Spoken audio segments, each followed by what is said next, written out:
Evening, everybody. I'm Mitch Daniels. I've got a very pleasant assignment this evening. Although if I sound a little rusty, it's because I am. Starting on the day I accepted the role at Purdue University out of deference to Purdue's public status, I absented myself from anything related to partisan politics. And in fact, I've really not come off of that position since. But I want to this evening for very special and personal reasons, and I feel fully credentialed to do that.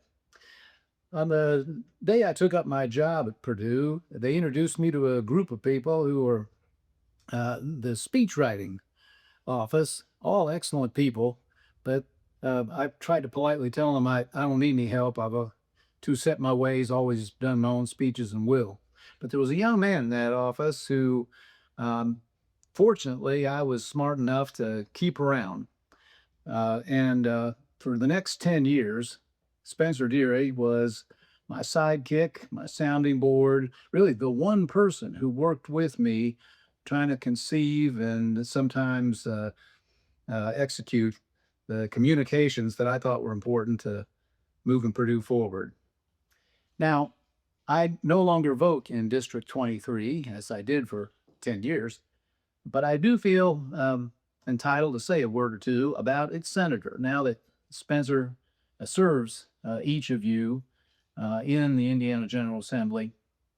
When I learned that he was going to run, I was excited. When he won, I was excited. And as I watched him in office, I've been more enthralled by the way he has exceeded even the high expectations that I had for Spencer.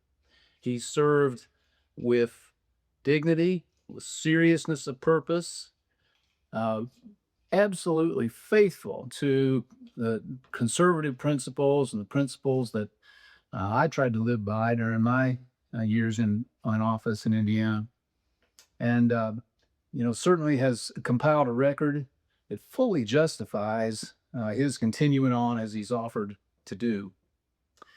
Now, I want to say one more thing that is, I think, unique and to some extent, to me, even more important.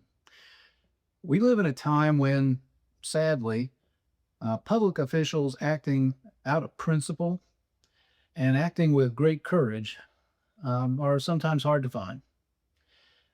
And in some recent controversies in our state, Spencer Deery has revealed himself to be a person of immense principle and of equivalent courage. I don't know about you, but when I see people like that, even if I may hold principles different than theirs, I admire them, and I'm glad that we have people who come to public office with those sort of qualities. Senate District 23 has that in its senator in a way that very few people in our state or anywhere in the country right now do. I hope you feel as fortunate to have him as your senator as I certainly did, and as proud to be associated with him as you now have the chance to be. So, um, one man's opinion, but I consider it a well informed one, personally, professionally, and politically. And it's just a great privilege for me to say a word on behalf of and to introduce to you now my good friend, Senator Spencer Deery.